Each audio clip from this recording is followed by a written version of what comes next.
Je vous salue à nouveau. Donc, l'histoire de ce soir s'intitule Prière des chefs d'entreprise.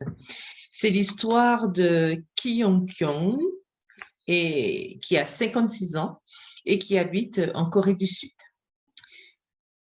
L'histoire nous dit que quand Ki Yong prie, des choses étonnantes se produisent. Alors qu'il priait, il est propriétaire d'un cabinet comptable, donc il est comptable et son cabinet est assez prospère en Corée du Sud. Il s'est senti inspiré à ouvrir une église adventiste.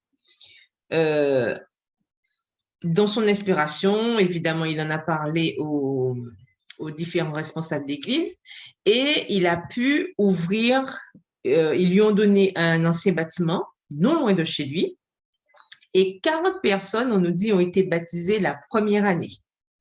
Et alors qu'il continue à prier, le nombre de baptêmes est passé à 98 en 2 ans et demi. Et après, quand il a vu cela, Ki Yong a décidé de prier pour 100 baptêmes. S'il te plaît, pria-t-il, donne-en 100. Lorsqu'il a ouvert les yeux, il s'est souvenu qu'il y a une femme qu'il connaissait, mais qu'il n'avait pas vue depuis 3 ans. Il s'est renseigné et il a appris que cette femme avait ouvert une école d'art pour enfants. Il a acheté un bouquet de fleurs colorées, nous dit-on. Il s'est rendu à cette école et il a offert ce bouquet à cette dame. Pendant qu'ils parlaient tous les deux, Ki Yong lui a parlé de l'église, de l'église adventiste, donc qu'il avait ouverte, et il lui a raconté comment 98 personnes avaient déjà donné leur cœur à Jésus. Et il dit à cette dame, vous devriez être la 100e. Et la dame de lui répondre, bien sûr, je serai la 100e. Super, il lui dit, mais vous devez d'abord étudier la Bible. Je viendrai chez vous demain soir à 19h30 pour vous enseigner la Bible. Il a fait une pause et il a ajouté, assurez-vous que votre mari soit là aussi. Donc, comme prévu, donc il repart de l'école et la femme a appelé son mari. Et elle dit à son mari, Ki Yong viendra chez nous demain pour nous enseigner la Bible. Son mari qui adorait les ancêtres, les idoles, il était très porté sur les dieux qui existaient dans tous ces sanctuaires qu'ils avaient. Il n'était pas chrétien, il avait d'autres croyances, voilà, il avait une autre croyance, mais quand même, comme il avait lui aussi un cabinet prospère, il avait une entreprise qui s'était bien développée, il avait décidé d'apprendre l'anglais pour pouvoir améliorer son contact avec ses clients. Et il a acheté beaucoup de livres en anglais. Et parmi les livres qu'il a achetés, il y avait une Bible. Mais l'histoire nous dit que pour lui, la Bible était déroutante.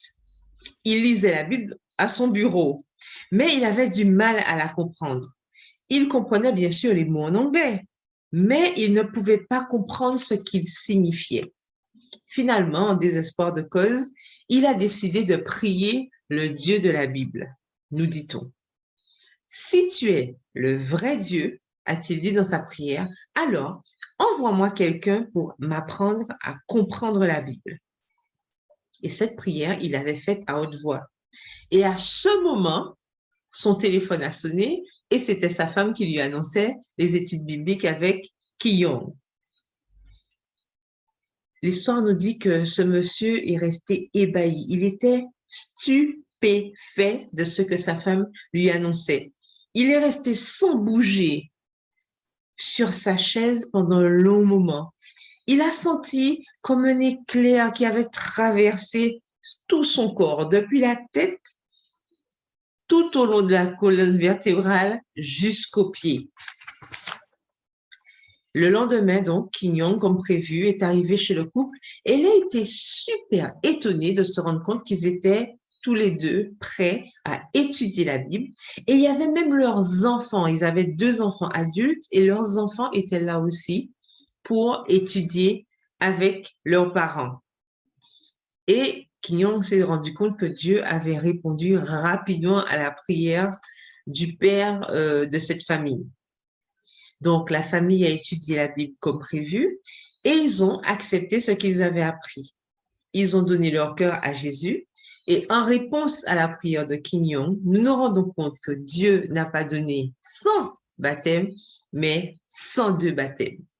Donc, rappelons-nous que une partie de l'offrande du 13e sabbat de ce trimestre aidera à répandre l'Évangile en Corée du Sud grâce à 2 projets.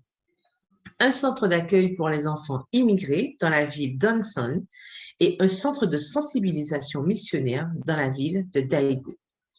Et dans la rubrique culturelle de ce soir, nous apprenons que l'Union coréenne compte 700 églises et 132 groupes, avec 260 901 membres sur une population de 77 512 000 habitants. Cela représente à peu près un membre d'église pour 297 personnes. Le siège de la division de l'Asie et du Pacifique Nord est situé à Goyang, qui est une ville de la zone métropolitaine de Séoul, la capitale de la Corée du Sud. Donc voilà, c'était tout pour notre histoire ce soir. Continuons à prier pour les membres d'église de cette région, mais aussi pour tous ceux qui cherchent encore à comprendre la parole de Dieu, comme ce père de famille.